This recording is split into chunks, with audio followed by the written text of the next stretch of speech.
World. Welcome to another jam-packed episode of the Blunt Talk Sports Podcast. I am your host, Anthony Wright, coming to you from the chilly and snowy-like confines of Atlantic City, New Jersey. Wherever you may be watching or listening, I thank you as always. Like, share, subscribe. It helps the channel. I hope you guys are safe out there. I know a lot of you guys went back to work today. I know first responders definitely want to give you guys a shout out for a lot of the work that you guys have done to get the roads cleared and get everything situated. Public works, state and city workers too. Definitely want to give you guys a shout out. There's a lot of damn snow that fell. Life was pretty much shut down for the past like 48 hours, and then little odds and ends here and there. But thankful as always. Like I said, thank you guys for joining me on this beautiful day. This episode, we're going to be pretty much recapping some of the news from the NFL Combine related to the Philadelphia Eagles, flyeaglesfly. Like I said, Howie Roseman's interview that he had with Mike Florio on Pro Football Talk. We'll also be chronologizing the interview that Nick Sirianni did with Mike Florio on Pro Football Talk, and some other things that I think that we need to evaluate going into the combine, and some news and notes that we need to definitely pay attention to. Contract restructures, extensions, guys that might not be coming back via free agency, potential trades, things of that nature.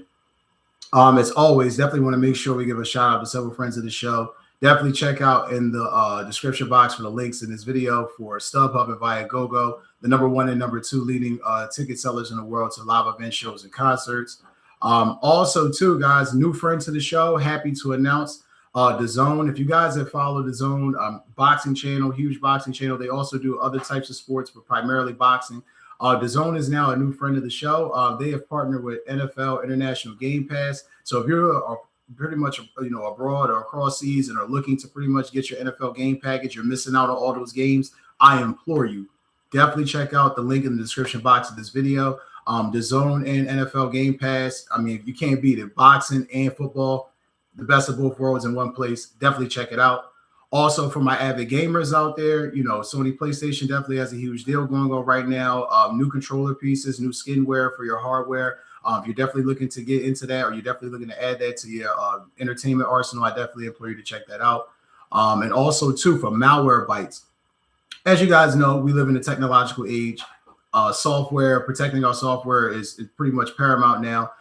If you guys have kids like I do, you know that kids definitely can get on the computer and download some shit that just will send the computer in a whole tiffy. So definitely check out Malware Bytes, #1 leader in software security in the world. They have a huge offer going on right now for new signers, so definitely check that out. Now, to get into the news going on with the Philadelphia Eagles and the NFL Combine, a lot of news that came out from Friday leaking into Monday afternoon. Howie Roseman and Nick Sirianni were on the press conference circuit going into Indianapolis, getting ready for the Combine and all that it entails. It's funny because growing up, this used to be a huge time for me. I used to love watching the Combine and watching the guys, get evaluated during the workouts and seeing who stepped up and who didn't. It's so funny now in the day and age that we live in, it's kind of like the Combine doesn't even fucking matter anymore. I mean, most people, if you've been paying attention to it, I mean, unless you're a football nerd like myself, you can go on X, you go on Facebook, Instagram. There's a lot of places that you can go on to find a lot of the premier talent doing something exceptional at the Combine, whether it's a leaping catch or a quarterback making an exceptional throw, or running back or wide receiver having an exceptional drill. So it kind of takes the love for it out of it a little bit of the luster. However, still an exciting time for a person like myself and a lot of football aficionados. This is really where the next wave of talent pretty much comes into the league. You're evaluating everything from a fresh standpoint. So excited to see it. The 2026 class, obviously, it's their turn now, a couple months away from the draft in April, which will be in Pittsburgh. I went to the one in Philadelphia in 2017. It was an amazing experience. I implore any of you guys that can definitely make that trip to go to the draft this year in Pittsburgh, definitely do it.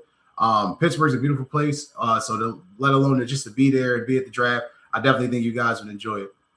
But hopping into the news and notes. All right, first off, we're going to touch on Howie Roseman's interview with Mike Florio of Pro Football Talk. I love the fact that Howie does these interviews. A lot of times when Howie Roseman does these interviews, it's usually beginning of the year, end of the year. The team's usually successful and they're not dysfunctional, thank God. So you don't really have to hear from the general manager too much. Only really bad, fucked up teams you have to really hear from the general manager or owner consistently to explain why the team is playing so damn bad. But this is a situation where, like I said, Howie came in, does the interviews, and gets asked the tough questions. And I got to give Mike Florio, shout out again to Pro Football Talk at NBC Sports. Got to give him a lot of credit. He asks very poignant and tough questions sometimes. A lot of questions that reporters technically don't want to answer. So, or ask, I should say, for lack of a better word. So, got to give him credit for that. But he asked Howie some great questions during the interview that he had with him yesterday. Touched on the tush push. Asked him, who are you trading AJ Brown to? Howie had a great response for that. And last but not least, he also asked him his thoughts on AJ Brown's perspective on being a leader of the team. I'm going to go first with the tush push, which I think is kind of hilarious because when you think about the tush push in itself, a lot of people were, I mean, if you remember, this was a flaming, raging debate after last year's Super Bowl. The Eagles had won. They were on top of the world, kings of the universe, and everybody was like, ban the tush push. We got to get rid of the tush push. It became so much of a focal point. I myself, reporting on it, I vehemently did not want that to happen.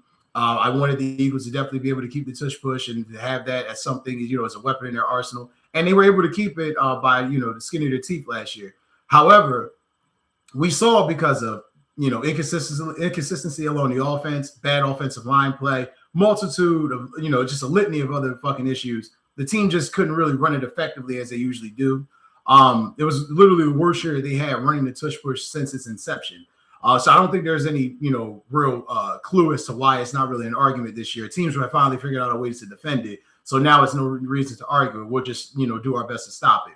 However, hearing Howie Roseman's response to it, I think was poignant. I'm going to pull the queue up, right now in the queue, the interview. It's right here on YouTube. Like I said, definitely if you guys get a chance, check it out. We'll play a little bit for you.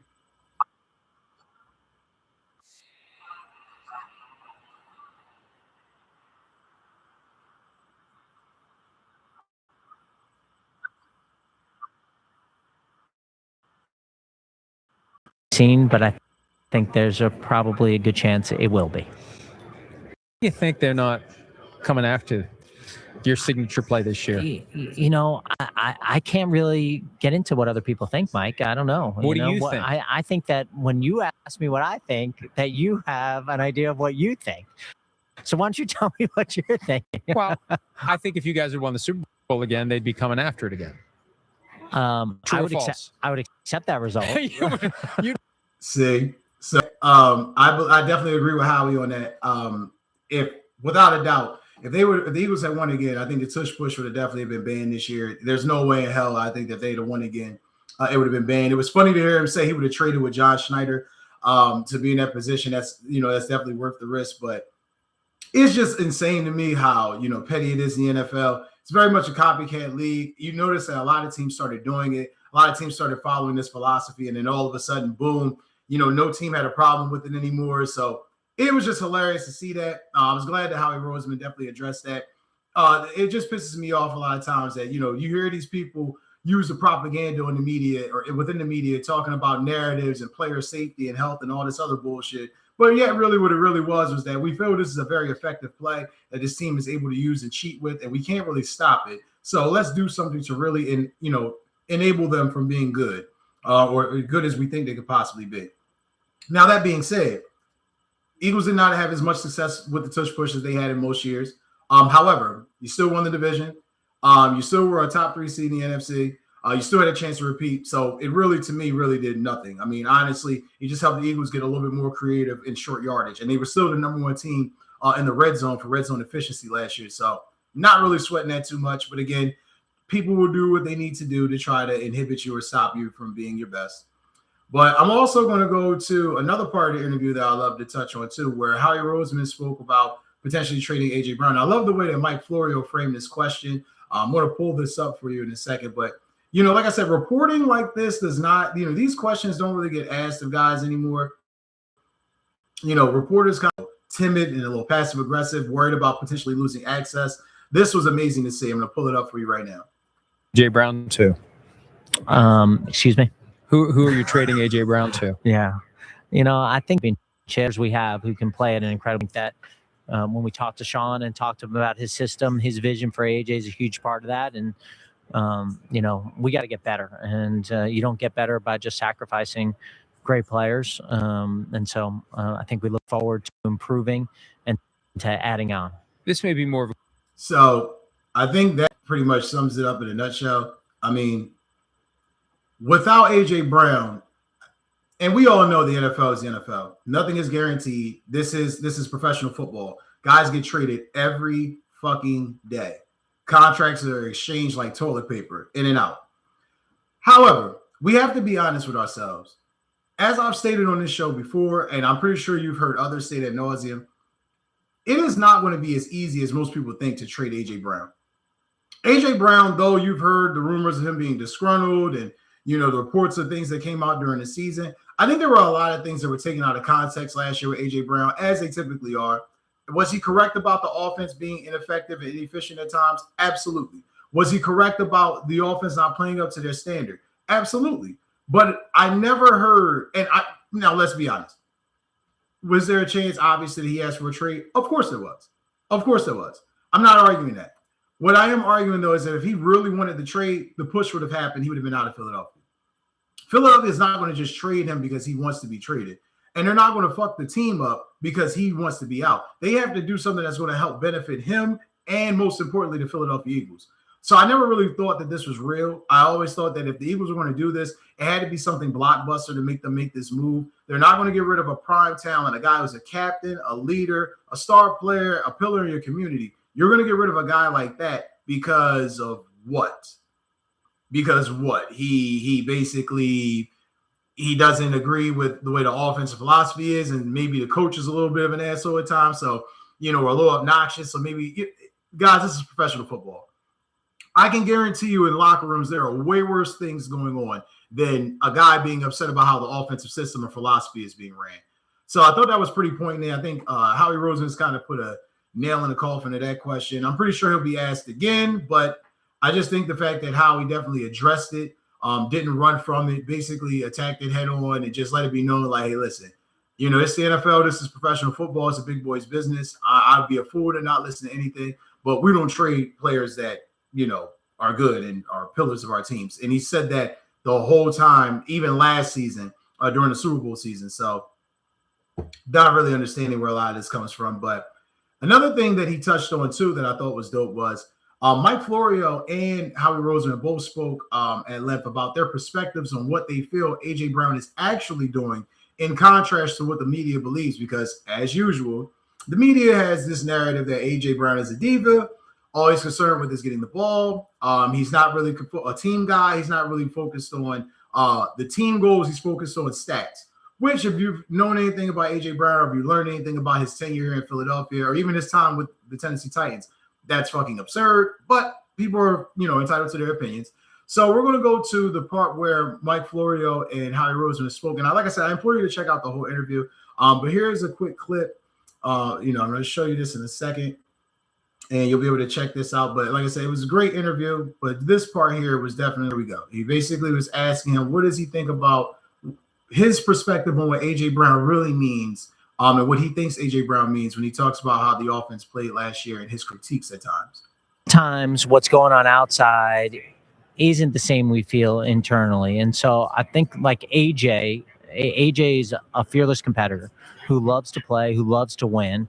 And when people ask him something, he just tells them what he views as what's going on. And so seeing things that we could improve. So all of us who have relationships with AJ in the building, he's been a cap, speaks to the kind of leadership that he has. After he was on the live stream and sufficiently selfless that he was willing to be characterized as selfish in saying what he said, that he's concerned not about his numbers. He was concerned about the offense improving to the point where it would be able to compete when the season's on the line. And it would be viewed as this guy just wants the ball and he doesn't care. So that's what I was saying, kind of in a different way. Right. You said it more succinct. I just wanted to make sure. Well, it was dope to hear that, to be able to hear those different perspectives and to hear how he espoused on that point. Like I said, I don't think AJ's going anywhere. It's $44 million cap hit they're going to have. They trade him before June 1st, guys. Please keep in mind, money makes the world move around, and it definitely moves the NFL. There's a lot of contract things that have to go on with Philadelphia to help create additional cap space to potentially make some moves that Howie and Jeffrey Lurie want to make, and potentially Nick Sirianni want to make this offseason. So a lot to unpack, but I can kind of tell you if you're still worried about AJ Brown getting traded, unless something monumental is offered to the Philadelphia Eagles, he's not going anywhere. He will be a Philadelphia Eagle going into the season. So that being said, it was great to hear that part. And like I said, Nick Sirianni also did an interview with Mike Florio of Pro Football Talk. I love when Nick Sirianni does do an interview because he's gotten so smart that he knows no longer to just answer with the cliche shit. Don't try to just answer the question with, a question. Try to dance around it a little bit. The coach speak, for a lack of better words. I give him a shitload of credit because, honest to God, truth, it's hard a lot of times when you're talking about, you're dealing with reporters who are asking you sometimes questions where you don't really want to answer, or you really can't answer, because if you do answer that question, you're potentially going to be up shit's creek with no paddle. Or you may put your team or your PR staff in a situation where they're not prepared to handle or ready to handle the barrage of questions they're going to get from the media. And especially in the Philadelphia media, it's coming. You cannot expect the Philadelphia media to not, have questions regarding the Eagles, let alone premier players, let alone, a coach who sometimes deservedly so, but I think undeservingly so at times, because I'm a bit conflicted on this. And what I mean is Nick Sirianni talks a lot of shit. I think everybody can pretty much, see that Nick Sirianni talks a lot of shit. However, if I won as much as Nick Sirianni did, I think I probably would, talk as much shit as I do, as he does too. So it happens, it's something that was very, very good to see him just address questions. But what I thought was amazing was in the interview, he was asked questions about what he felt about as far as credit. And does he feel like he gets enough credit as far as, winning and coaching and things of that nature? I'm going to play a little bit of the clip here for you guys. Like I said, give me one moment, pull everything up.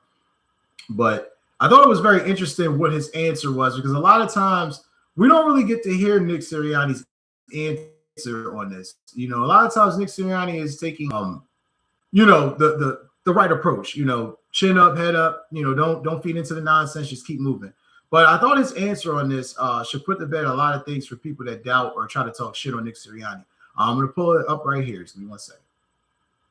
Gather portions of it, and so as far as detail goes, right, as more as well as we have in the past, the year before, we were still positive in the turnover battle, but I mean, you're always trying to do those simple things, the simple better. Of what we want it to be and what we want to, you're just constantly trying to get better at all those for what the Eagles have accomplished under your. The answer to that is I don't really care, right? The job, you're doing your job to do what is best for the football team to help people accomplish their goals, to win as many football games as you possibly can, be accomplished when you don't care who gets the credit, right? And so that's what you're like. And I want our players to mentally tough. I better be mentally tough. Whether I want them to be detailed, I better be detailed. Whether I want them to be together, I better be together. Well, it's the same thing here. I don't want them chasing credit. I don't want them assigning blame. So, because I want to great. Like I said, for you guys to check out the rest of the interview. It was fantastic to hear Nick Sirianni's perspective on that. Here's just everything in a nutshell for me. Nick Sirianni gets a lot of shit for some of the issues that happened, the woes that happened with the Eagles. I don't remember a time in my life, and I've been, on this planet since 1988. I've been an Eagles fan since 92. I don't recall a time where a 5-year stretch where they made the Super Bowl 3 times. I don't recall that. I don't recall a time or stretch where they not only won the NFC twice within that stretch, but, won a Super Bowl too. And I'm like, oh, but they want this guy fired. It's amazing. You look at his resume too, which is even more hilarious when you sit here and you hear people espouse about how horrible of a head coach he is. I'm going to pull up his resume here via Pro Football Reference, and I want you to sit back and take a moment and look and really pay attention. As you can see here, since 2021, his inaugural season as head coach of the Philadelphia Eagles, this man's been here for 5 years, 59-26 record, damn near 70% winning percentage, 10-6 in the playoffs. I mean, I don't really understand, guys. I really don't. I mean, you're talking about, and let's just rip off a few things here. We're going to rip off the years where he had the top 10 passing offense with this team. Let's see, 2022, we all remember that year. 2023, 2024, and 2025. And that was based off win-loss percentage. Excuse me. If we're talking about passing yards, you're talking about 24, 23, 22, and even there last year, you're talking about an offense that just, when they have everything running on all cylinders, this guy's coaching scheme and philosophy works. Unfortunately, when you have a shitload of injuries, when you have a shitload of people out there that aren't really capable or meant to that position, your team is going to struggle. Your team is going to struggle. So I got to give Nick Sirianni a shitload of credit. The man has been outstanding. Now, that being said, the pressure is going to be fucking on him this year. I need people to really understand. Yes, he has done a great job within the 5 years that he's been here. Damn near 60 wins, 70%, damn near 70% winning percentage. It's amazing. However, those in between years where you didn't really, lock down that offensive coordinator or potentially defensive coordinator position, it cost us mightily. And we've seen it. You're either making the Super Bowl or you're out in the first round of the playoffs. Could be worse things that can happen, but at the same time, you want a little bit more consistency where a team of this talent and this caliber and this athleticism, they need to be competing for a championship consistently. And I mean, granted, it's not anywhere written in stone that they're going to be competing. However, when you have a roster like this, time is so finite, you can't fuck around. You have to make sure that you're winning and you're doing all the necessary things possible to win. And I just think sometimes maybe it's his willingness to give, guys a chance to really, be great. Maybe it's his willingness to, to do like he did, so give someone an opportunity, whatever it may be. The candidates he's picked out, whether it been Brian Johnson, whether it been Kevin Patullo, whether it been Sean Desai, they ain't really been it. Now, granted, I'll give him Shane Steichen, I'll give him Kellen Moore, of course. Of course, he made those hires. But these guys were already established pre-Nick Sirianni. So Shane Steichen really was. I mean, he had a name, credibility, but he had cachet after the Eagles. And after that performance in 2022. So be that as it may, but other things that were going on that I definitely wanted to touch on, as we go through this episode. One of the things that I definitely wanted to discuss was Dallas Goedert. Now, there's been a lot of speculation about what the hell is going to happen with Dallas Goedert. Goedert has obviously he's going to be a pending free agent. Last year signed a 1-year deal right before training camp. Got everything worked out. He was in there, led the league. I think for tight ends and touchdowns last year, he had 11. He had a great year. However, though, Dallas Goedert has been inconsistent in regards to when it comes to injuries. He's been hella injured since he's been in Philadelphia. He's been consistent when he's been out there, but however, he's been consistently injured as well. And we all know the best ability is availability. I kind of thought that even if he had a great year, this might be the last year. However, listening to Howie Roseman's comments on this, I'm not sure that might be the case. This article is via csnphilly.com. Like I said, Howie Roseman spoke at length to reporters yesterday. And one of the things that they touched on was Dallas Goedert and his situation about him potentially coming back as the starting tight end of the Philadelphia Eagles. I'm going to pull it up here for you guys and allow you to see it. But I want you to read along for you the comments that Howie wrote.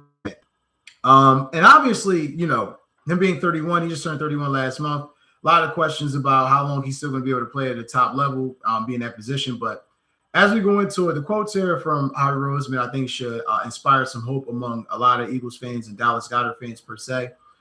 Obviously, Goedert has espoused that he wants to be here. Howie Roseman has attested and said that today, actually, that Goddard's agent and he will be sitting down to determine if they can afford to keep the free agent tight end and what it's looking like for the market out there.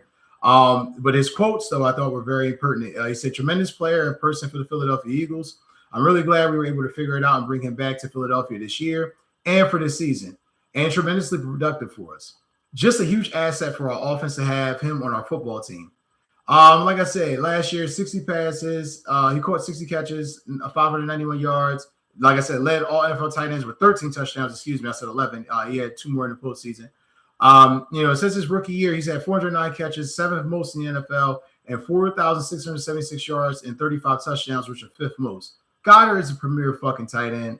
He's one of the best tight ends in the league. And it's funny because he's not a household name amongst, most players or most, fans, but he's definitely one of the best tight ends in football. 56 postseason catches are the most in Eagles history, and his 595 yards trails only Devontae Smith's 665, for most catches and most yards, in postseason history. So it just gives you an idea of how good Goddard has been in Philadelphia. But the question really isn't just Dallas Goedert. It's the other pending and impending free agents that Philadelphia has to address.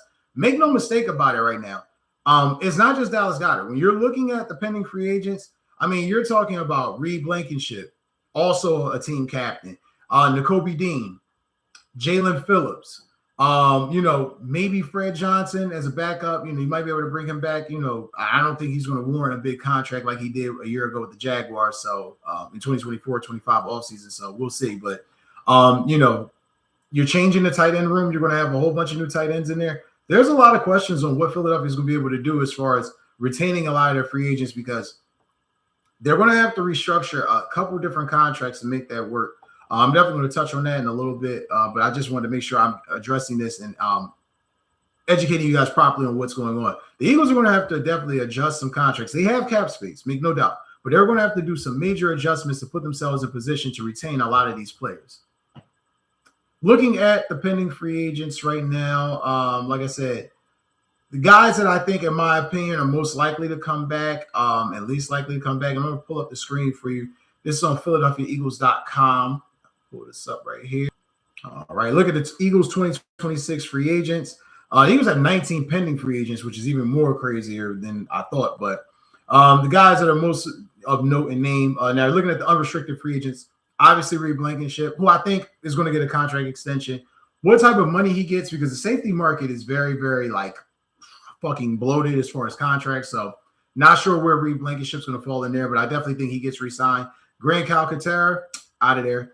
Nakobe Dean, heartbreaking as this is going to say and come off, he's going. You don't draft Jahad Campbell and see what you see out of him early on last year, playing next to Zach Bowen, and think we don't have anything. Now, I'll be honest with you. Nakobe Dean being in there, he added to the blitz coverages. He was great in the run schemes. I think a healthy Nakobe Dean in that defense is terror or hell against a lot of offensive lines and a lot of running backs. However, the injuries that he has suffered, it's one of those situations where if they sign him back, what are you going to be able to bring him back for? Nakobe honestly can go somewhere and get a decent contract, and I'm not anything where he's going to break the bank or get top linebacker money, but you can't call him a bust at his position, being a third-round pick out of Georgia. You can't say he's a bust. He started 27 games in his career. 2024, he had a career high 128 tackles. And in 10 games last year, he's still 55 tackles and 4 sacks. So the guy's a fucking force. That's something the Eagles are really going to have to think about. But I think if I had to really, give an answer today, I think Nakobe Dean's going. AJ Dillon is definitely fucking going. He was a waste of time, space, and energy. Jahan Dotson, I'm going to say this. Jahan Dotson, I give him a lot of credit.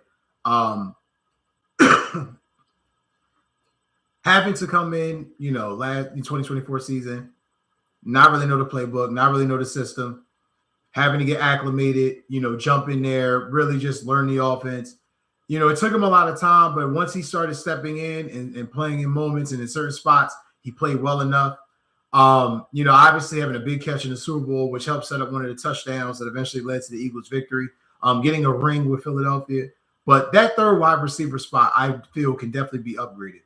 I feel like, and I've argued this for the past 2 off seasons, if the Eagles have another third wide receiver, another guy that can command attention away from the wide receivers, that can create more space within the seams, create more spaces within zones, it just makes the offense more dangerous.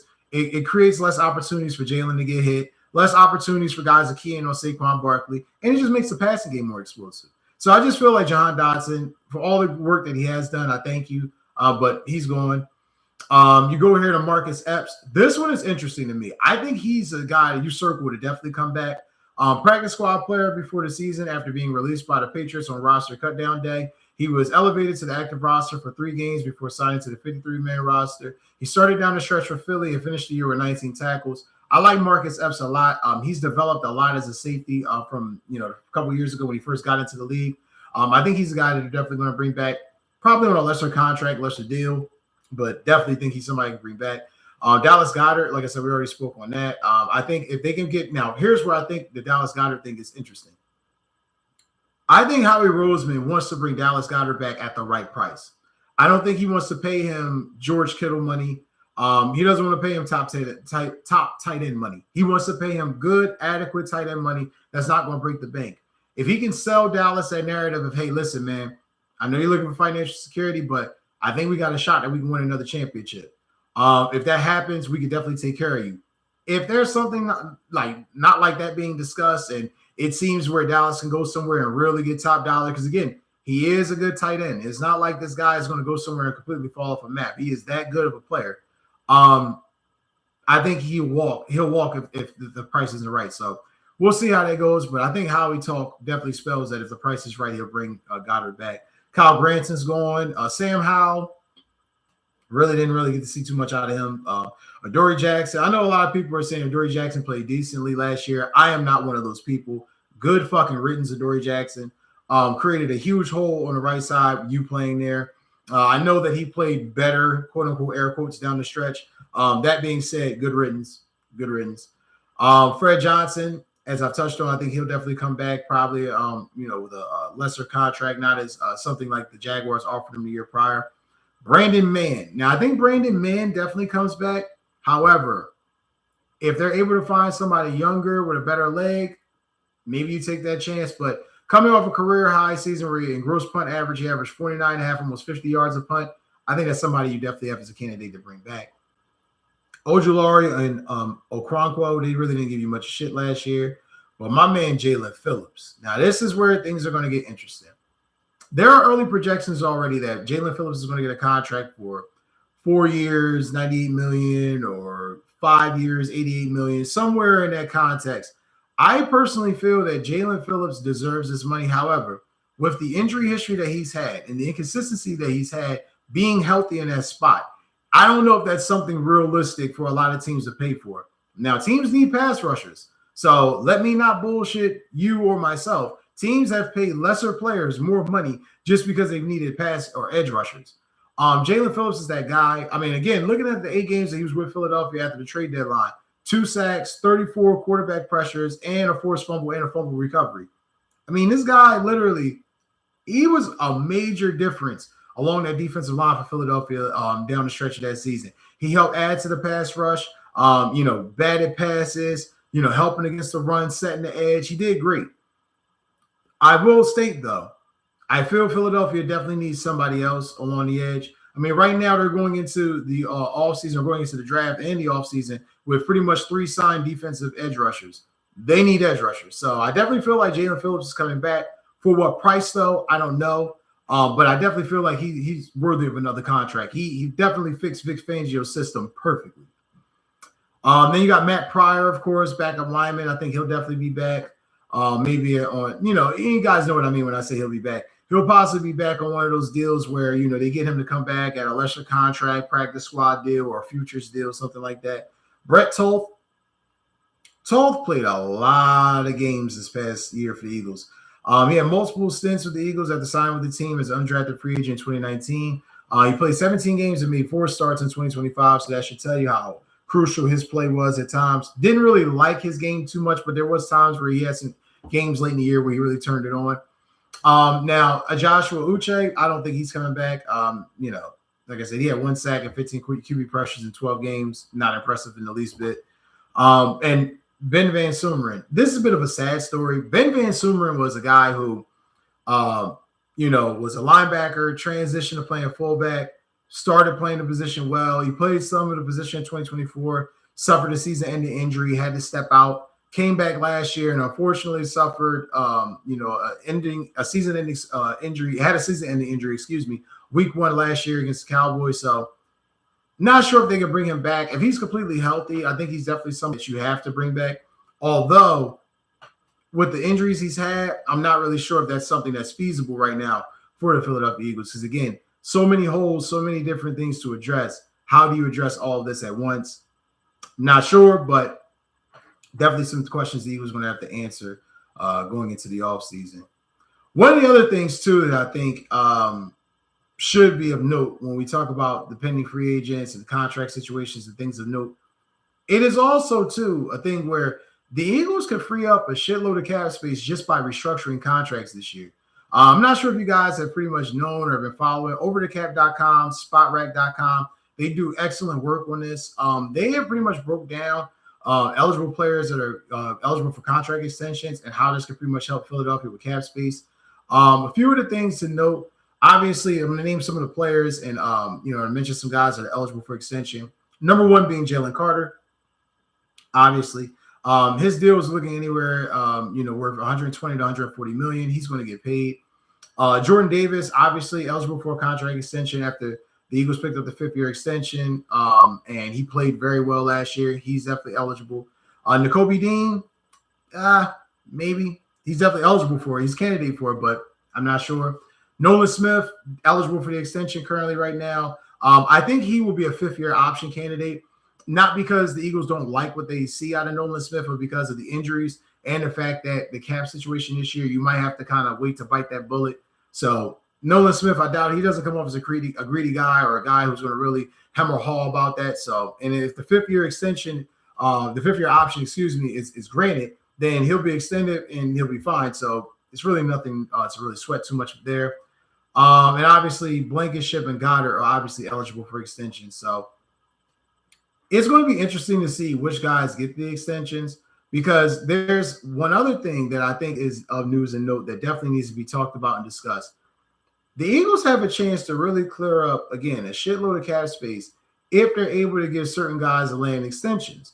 Now, I'm going to show you this page here. It's from Eagles Wire. An article was written by Glenn Irby at Eagles Wire. Glenn did an excellent article discussing about what candidates were eligible for contract extensions, what the Eagles could do to potentially cap space and put themselves in a more advantageous situation to be aggressive in free agency. So we're going to go down the list here. I'm going to scroll, looking at some names and some guys that the Eagles definitely feel, could definitely make some moves to help them free up more cap. And you see here the tweet from EJ Smith. He says, in my experience, Howie Roseman often uses the year-end press conference to set expectations for what's to come. I think this answer sums it up. Hashtag Eagles defense will get much more expensive, which will necessitate some retooling on offense through the draft to balance it out. I definitely agree with that. No arguments here. As you can see here, guys, they talk about the pending free agents. We just touched on that, dived into that a little bit ago. Just give me 1 second here. All right, so thought there was some interesting names on this list of guys who could definitely be eligible for restructures, who could get restructures. Now, this is interesting. Jalen Hurts, and as you can see here on the screen for you guys that are following, he has an average salary of $51 million a year. He was the first quarterback to make over $50 million a season and win a Super Bowl. Fantastic, great, proved that that's obviously a misnomer. As long as the team is talented and the quarterback's good, you can win. Obviously, Patrick Mahomes was the first guy to do it when he was averaging over 45. That's not really the key thing here. The key thing for the Eagles and most fans we need to pay attention to is the Eagles quarterback is entering the 3rd year of a 5-year, $255 million deal. Hurts signed prior to the 2023 season, and his $51.5 million salary is guaranteed for 2026, and he'll count $31,971,800 and some change against the cap with a September 1st option bonus looming. So needless to say, giving Jalen Hurts a contract extension might go a long way to helping the Eagles' financial problems and salary cap issues that might be presented to him at this moment. This season will be the final year of any guaranteed money for Jalen Hurts' contract. So definitely think that that's a conversation that he and his agent, Howie Roseman, are going to be having. Like I said, the cap will rise to $42 million in 2027 and $47 in 2028. The Eagles don't play those games. This is definitely going to be eligible for a restructure. They're going to make sure they pay Jalen. Jalen's won you a Super Bowl. Jalen's been one of the key consistent pillars on your team. I don't think this is even going to be a haggle type of thing. And again, he's also gotten you to 2 championships, and you gave him the extension when he got you to a Super Bowl and hadn't won. It's kind of hard for me to believe you're not going to give him the extension and he's already won. So be that as it may. Number 2 was Tank Bigsby. This was interesting too because, again, if you can see here in the screen, Tank Bigsby was acquired back in early September with a trade with the Jaguars for 2 late-round draft picks. I believe it was a 5th and a 7th or a 5th and a 6th. Could be misspeaking here, but I know for a fact it was a 5th. In Philly, Bigsby was expected to find a role in special teams as a returner and in the backfield. But then when Will Shipley missed time with a rib injury and A.J. Dillon had fumbling problems, Bigsby excelled as a change-of-pace running back, which he did. I think Bigsby was exceptional for the Eagles at times. Entering Week 18, Bigsby had 42 carries for the season, averaging an impressive 6.4 yards per carry. And in Week 18, he rushed the ball 16 times for 75 yards and a touchdown in a 24-17 loss to the Commanders. He added 1 reception on 1 target for 31 yards. Bigsby finished the regular season with 377 yards from scrimmage in 16 games. A 2023 third-round pick, Bigsby has a base salary of $1.4 million in 2026, the final year of his deal. So I definitely feel like Tank Bigsby definitely is a guy you can restructure because, again, it's not like anyone's knocking down the door for him, but he did prove valuable within your offense as a backup to Saquon Barkley as a nice 1-2 punch combo.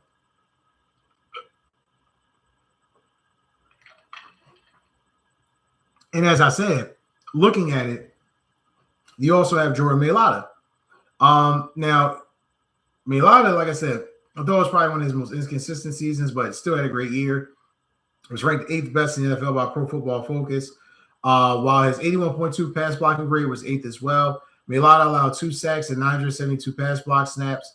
Mailata signed a 3-year, $66 million contract extension with the Eagles on April 5th, 2024, with 2 years remaining on his previous deal, but he has no guaranteed money on his deal, and his cap hits of $15,855,233 in 2026 and $18.3 million in 2027 and $19.6 in 2028. So needless to say, Jordan Mailata is getting a contract restructure as well. There's guys here clearly where I don't think it's going to be much of a fight or an argument to get these guys to restructure. Now you got Tyler Steen too. He was the 7th highest graded Eagles offensive player, which I think that's pretty impressive. His 71.6 overall PFF grade was 17th in the NFL. So, middle of the road guard, but he still played well enough. And his 74.0 is the best, 11th best in the league. So he's not a bum. But he's not a guy that I think is going to command top dollar. I think another year of playing and being in the scheme, getting reps, I think that'll just help him. Obviously touched on Jalen Carter, spoke about his potential extension. I mean, just keep this in mind too, guys. He only played 12 games this season. He had 33 tackles, 41 QB pressures, and 11 quarterback hits with 3 sacks. That just shows you what type of phenomenal player he is. Jordan Davis, like I said, Howie already exercised his 5th-year option with him, which guarantees $12.9 million salary for this coming season. I mean, again, an interior defensive line run stops. He had 34 and it ranked 3rd amongst all defensive tackles in tackles, which he had a career high 72, trailing only Cameron Hayward and Derek Brown. Jordan Davis was phenomenal last year. I think he really showed that he can really be one of those guys, one of those pillars that the Eagles can lean on. Obviously, too, you have Moro Ojomo. He saw his snap increase to 60% in his 3rd year. Started 9 games for the Eagles this season and played well in all 17. Finished 2nd on the team in sacks, which I think, again, just shows you how impressive this defensive line has been for this team and how great Howie and the scouting team and the defense and Vic have really been able to put it together and put a great young roster together. Obviously touched on Nolan Smith. Like I said, Nolan Smith, he battled with injuries throughout the year, but obviously 20 tackles, 2 sacks, 33 pressures at 452 snaps, and he missed 7 games. He was on IR throughout half the year. So, again, all of these guys are doing all the necessary things you want them to do. It's going to be so hard for the Eagles to make sure they retain these guys. I mean, you're talking about top echelon talent where if Philly lets these guys go, I mean, you're screwed. So I think the philosophy from E.J. Smith, the reporter said about how he basically going to pretty much pay the defense and retool the offense and restructure in a way to where he can keep everything together because let's not bullshit ourselves. You get rid of that defense now, you're going to put this team back another 5 years. There's a reason why you go through all that hell to get the guys that you want. So, be that as it may, I got to give Howie a shitload of credit there and knowing and realizing who he's going to have to make some real hard decisions this offseason. I do not envy this man. There's a lot of times he has to get rid of guys that he doesn't want to and keep guys that maybe he should get rid of. So, be that as it may, shout out to Howie Roseman for that. Also, too, one of the last things I wanted to touch on before I end this episode today, I think that what is startling too is that I think it's something that a lot of people haven't really addressed yet. You'll start hearing this on a lot of Eagles talk shows. I mean, obviously, if you guys are watching this one, it's obviously one of the best, if not the best. Don't forget to like, share, and subscribe. Anyway, nonetheless, one of the things that I think that a lot of people are afraid to touch on that I think is a real issue that I think that people are going to have to address this year is this is a complete rebuild of the offense. The Eagles are not running all of what Nick Sirianni did for the past 5 years. That is different. There will be a difference now in how things are ran. Nick Sirianni has stated the offense got stale.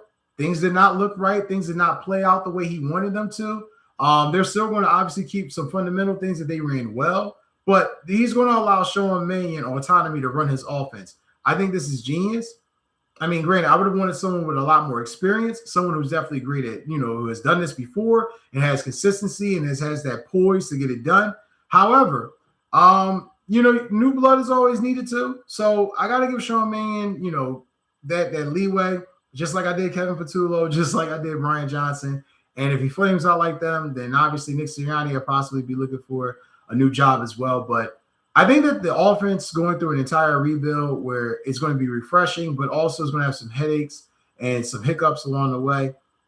How quickly this team can assimilate to this new offense, because you're talking about elements of Shanahan, elements of McVay. It's a lot. It's a lot. So I'm definitely anticipating how the Eagles are going to look, what they're going to do, how the offense is going to look. They seem, offensive staff, offensive skill players, the front office seems very excited about the potential of what this may be for the team. So we shall see. But it's going to be a lot of questions for the Eagles to answer as the combine plays out. I definitely will have another video posted too, recapping some of the things that I noticed from the combine player-wise that I thought stood up and stood out. But before I go, again, definitely make sure check out StubHub and Viagogo, the number 1 and number 2 leading ticket sellers in the real world for live event shows and concerts. Malware Bytes, definitely don't forget to protect your computer software, whether home or PC, work computers, wherever it may be. Definitely check out Malware Bytes. Sony PlayStation, like I said, more than a game. They have a shitload of offers right now for you. If you're looking to upgrade your PlayStation entertainment system. Also, like I said, again, huge announcement. Again, very excited to announce with you guys. And without you guys, this would not have been possible. The Blunt Talk Sports Podcast is now also in a partnership program with DAZN and NFL International Game Pass. So if you're looking for the best boxing events out there, obviously we all know got the fight coming up with Pacquiao and Floyd Mayweather Part 2. Not really excited to see it, but I know a lot of people with boxing aficionados are. Definitely check that out. Obviously, got the exhibition coming up in July. Tyson and Mayweather. Get the zone, man. If you're looking for good boxing, I'm a huge boxing fan myself.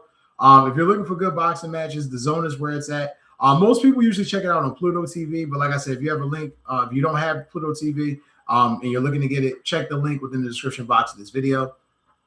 Also, too, before we go, I'm trying to think, was there anybody else I left out? I think that is it, guys. As always, again, don't forget to like, share, and subscribe. I love you guys. Take care and enjoy the rest of your Tuesday and stay warm out there.